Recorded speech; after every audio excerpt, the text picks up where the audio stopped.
No se hagan tesoros en la tierra, donde la polilla y el orín corrompen, y donde ladrones minan y hurtan, sino háganse tesoros en el cielo, donde ni la polilla ni el orín corrompen, y donde ladrones no minan ni hurtan, porque donde está su tesoro, allí estará también su corazón. Yeshua nos revela, a través del Evangelio de Mateo, que debemos acumular tesoros en el cielo y no en la tierra, ya que lo terrenal, debido al pecado, es temporal, mientras que lo celestial es eterno. Es importante comprender que Yeshua no afirma que lo material sea intrínsecamente malo, más bien nos revela que lo espiritual tiene mayor importancia, ya que lo material es sustentado por lo espiritual, y lo material está actualmente corrompido por el pecado. Entonces, ¿cómo podemos acumular tesoros en el cielo si vivimos en la tierra?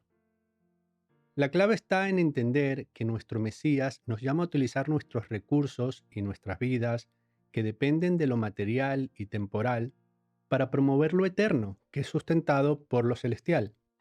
Sin embargo, contrario a lo que muchos creen, los seres humanos no estamos destinados a vivir en el cielo, ya que el propósito original de Yahweh, desde el principio, es que habitemos en la tierra, y podemos confirmar que Él mantiene ese propósito leyendo Apocalipsis 21.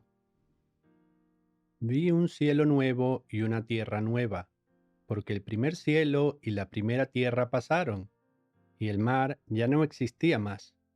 Y yo, Johanán, vi la santa ciudad, la nueva Jerusalén, descender del cielo de Elohim, dispuesta como una esposa ataviada para su marido.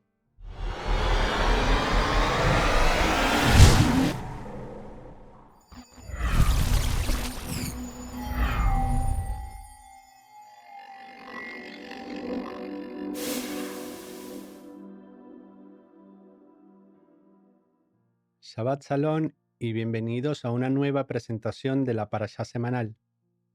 En esta ocasión quiero invitarles a reflexionar sobre las verdaderas intenciones de nuestro corazón, especialmente con relación a las Escrituras. A menudo las personas creen que tener buenas intenciones es lo mismo que tener buenos deseos, aquellos que solo consideramos en ciertos momentos de nuestra vida. Sin embargo, el libro de Proverbios nos dice lo siguiente: todos los caminos del hombre son limpios en su propia opinión, pero Yahweh pesa los espíritus. Y Yahweh nos advierte de lo equivocados que podemos estar, principalmente a través de Jeremías 17.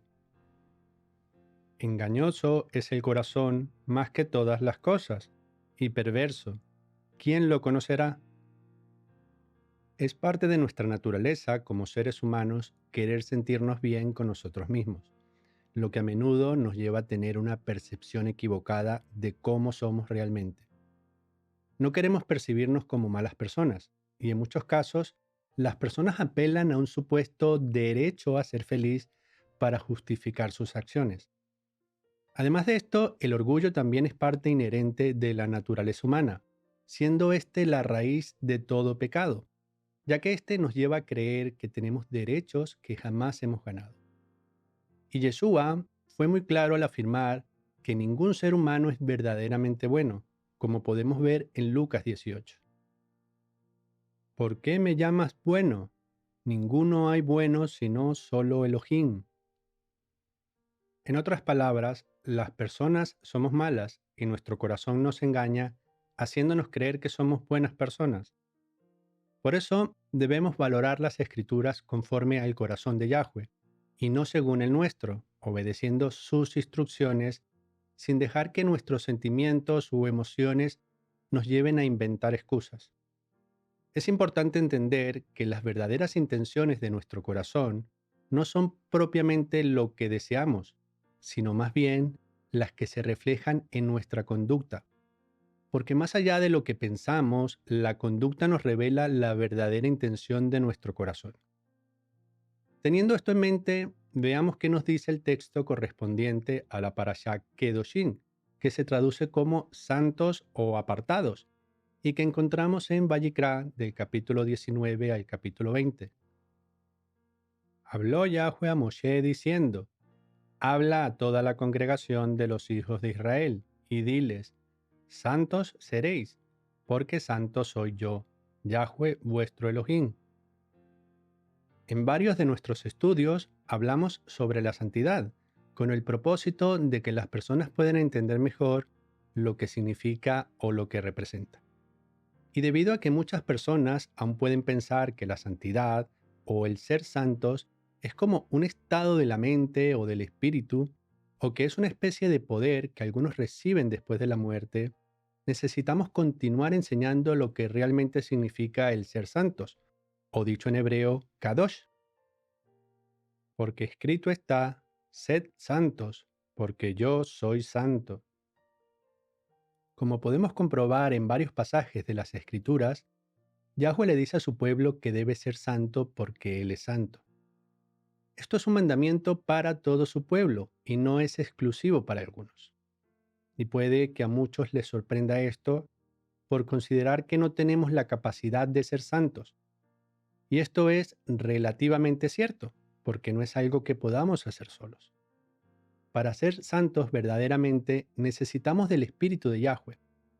Por eso el pensamiento de que no podemos ser santos no es un argumento del todo cierto, sino que puede o no ser cierto dependiendo en quién ponemos nuestra confianza. Muchos pueden decir o pensar que no podemos ser santos porque aún somos imperfectos, pero como ya vimos, el ser santo no es una opción, sino un mandamiento y podemos confirmarlo con otros pasajes, como Hebreos 12:14 y Efesios 4:24. Procuren vivir en paz con todos y en santidad, sin la cual nadie verá a Elohim. Y vestíos del nuevo hombre, creado según Elohim en la justicia y santidad en verdad. De pronto hay personas que pueden pensar que entonces no hay salvación para ellos, porque aunque lo intentan, no pueden dejar de pecar. Pero como mencioné antes, lo importante es en quién estamos poniendo nuestra confianza para lograrlo. Y cuando hablo de poner nuestra confianza, no lo digo únicamente con el enfoque de la salvación, que debemos reconocer que es gracias a la sangre de Yeshua, mas también en el poder de Yahweh para transformar nuestro carácter y nuestra conducta, para poder vivir en santidad. Entendiendo todo lo anterior, aún puede haber algunas personas que se pregunten o que no tengan claro cómo es vivir en santidad, porque antes mencioné que ser santo significa ser apartado o consagrado. Pero, ¿apartado de qué? ¿O consagrado para qué? En realidad, lo que Yahweh constantemente le ordena a su pueblo es que se mantenga apartado de las prácticas y costumbres de otros pueblos, para vivir conforme a sus mandamientos, estatutos y decretos. Guárdate de hacer alianza con los moradores de la tierra donde has de entrar, para que no sean tropezadero en medio de ti. El verso anterior fue escrito con un contexto específico, con referencia a los pueblos que se encontraban en Canaán. Sin embargo, el principio es el mismo para nuestros días, donde debemos apartarnos de hacer alianzas con personas que no quieren obedecer las Escrituras, porque pueden ser tropezadero en nuestra vida. Y otro pasaje que sirve para ejemplificar la santidad es 2 Corintios 6. No se unan en yugo desigual con los incrédulos, porque ¿qué compañerismo tiene la justicia con la injusticia? ¿Y qué comunión la luz con las tinieblas? Muchas veces este verso es usado para enseñar cómo debe estar constituido un matrimonio. Y la verdad este pasaje es muy útil para esto, pero también es válido para aplicarlo a cualquier tipo de relaciones personales. Cuando escudriñamos los evangelios, podemos aprender sobre la misericordia que Yeshua tuvo con muchos necesitados y pecadores. Y esto es algo que debemos tener en consideración. No debemos despreciar a nadie porque, como está escrito en el libro de los Hechos capítulo 10, entonces Kefa, abriendo la boca, dijo, en verdad comprendo que Elohim no hace acepción de personas. Debemos aplicar misericordia y perdón como Yeshua nos enseñó. Sin embargo, debemos entender que para que exista perdón, también debe haber arrepentimiento y un propósito de santificarse, como estamos analizando en este estudio. Y es que en la actualidad muchos usan la misericordia como pretexto para ser tolerantes con el pecado. Pero Yeshua nunca enseñó tal cosa.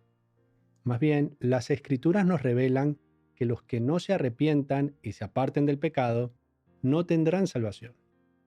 Y recordemos que todo aquel que comete pecado infringe también la ley, pues el pecado es infracción de la ley. Y es que quien de verdad tiene fe se esfuerza por cumplir con la ayuda del Espíritu Santo todo lo que Yahweh ordenó, no por legalismo como quien piensa que puede comprar el favor de Yahweh, sino reconociendo que es bueno para nosotros y entendiendo que Él se agrada de nuestra obediencia por amor y no por obligación. Parece que muchos creen que la misericordia y la gracia es algo exclusivo del Brit Hadashah o Nuevo Testamento. Sin embargo, cuando escudriñamos la ley dada por Yahweh, vemos muchos mandamientos donde la gracia está presente. Miremos un ejemplo. Cuando ciegues la mies de tu tierra, no segarás hasta el último rincón de ella, ni espigarás tu tierra segada, y no rebuscarás tu viña, ni recogerás el fruto caído de tu viña. Para el pobre y para el extranjero lo dejarás. Yo, Yahweh, vuestro Elohim. También hay muchas personas que piensan que Yeshua, el Mesías, vino a cambiar la ley y a enseñar una ley diferente. Pero al escudriñar las escrituras podemos ver que tanto Yeshua como los apóstoles constantemente citaban el Tanaj o Antiguo Testamento para predicar el Evangelio. Miremos un mensaje que Yeshua enseñó y que encontramos en la porción que estamos estudiando.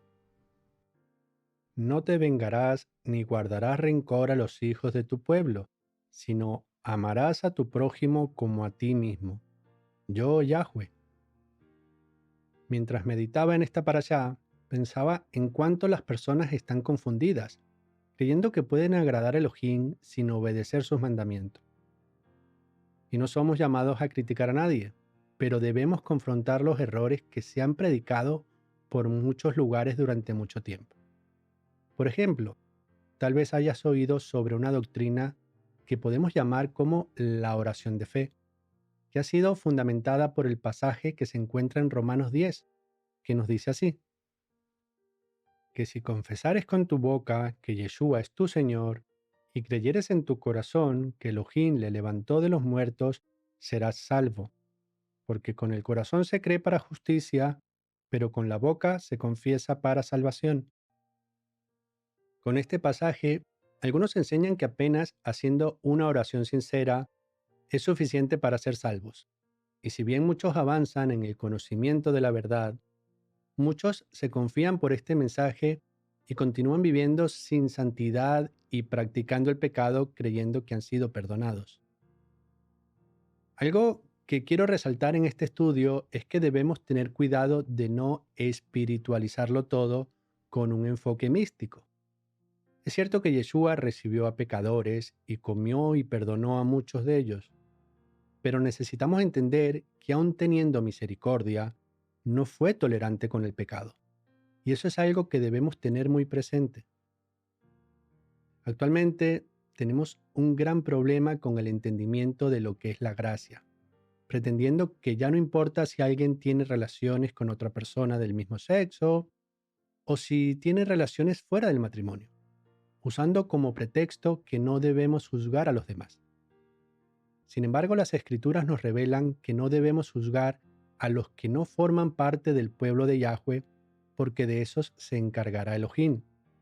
Pero a los que pertenecen al pueblo y se complacen con practicar el pecado, a esos debemos expulsarlos de la comunidad, porque son frutos podridos que contaminan las relaciones y la santidad.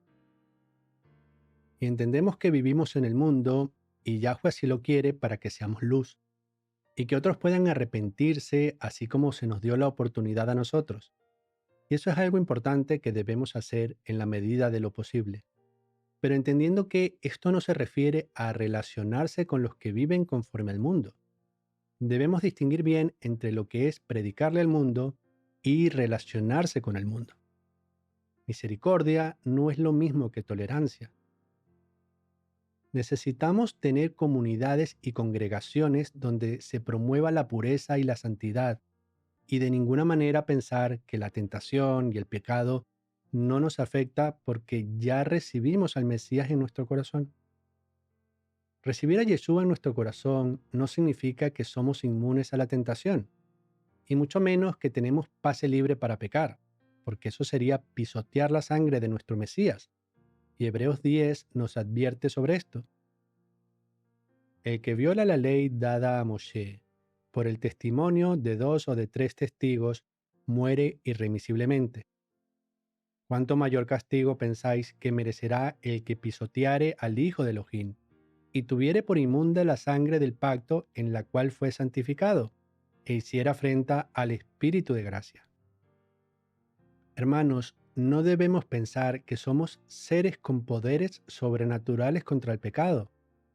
La verdad es que dependemos completamente de la gracia y por tanto debemos entender que no podemos tentar a Yahweh poniendo a prueba su paciencia. Por lo tanto, no debemos coquetear con el pecado como si fuéramos inmunes a pecar. Miremos el consejo que nos da Santiago. Cuando alguno es tentado, no diga que es tentado de parte de Elohim, porque Elohim no puede ser tentado por el mal, ni él tienta a nadie, sino que cada uno es tentado cuando por sus propios deseos es atraído y seducido. Entonces los deseos, después que lo han seducido, dan a luz el pecado, y el pecado, siendo consumado, da a luz la muerte. Debemos dejar de pensar que la palabra espiritual es sinónimo de místico, de romántico o de ilusión. Muchas personas podrían intercambiar la palabra espiritual por alguna de las 3 palabras anteriores, y no les haría ninguna diferencia. Todo lo que es espiritual, aun cuando no podamos verlo, es práctico y verdadero, y no debe ser percibido como algo ilusorio o místico. Asimismo, cuando hablamos de santidad, debemos entender que no es algo que simplemente tenemos en el pensamiento, como si se tratara de tener pensamientos bonitos y tiernos. La santidad, aun cuando debe ser motivada desde el corazón por medio del Espíritu, debe ser practicada en lo natural. Necesitamos aplicar la fe y la santidad en comunión, tanto en lo espiritual como en lo natural, porque así como el cuerpo es templo del Espíritu Santo, y necesitamos cuidar nuestro cuerpo para recibir al Espíritu, también debemos aplicar la fe y la santidad tanto en lo espiritual como en lo natural. Y para eso necesitamos creer y obedecer lo que Yahweh nos ordena en su palabra, estando todo su pueblo unido como un solo cuerpo. Recuerda también que la mies es mucha y los obreros pocos. Por eso seguimos orando para que Yahweh envíe verdaderos discípulos que tengan el propósito de servirle conforme a su voluntad para trabajar en la gran comisión. Shabbat Shalom.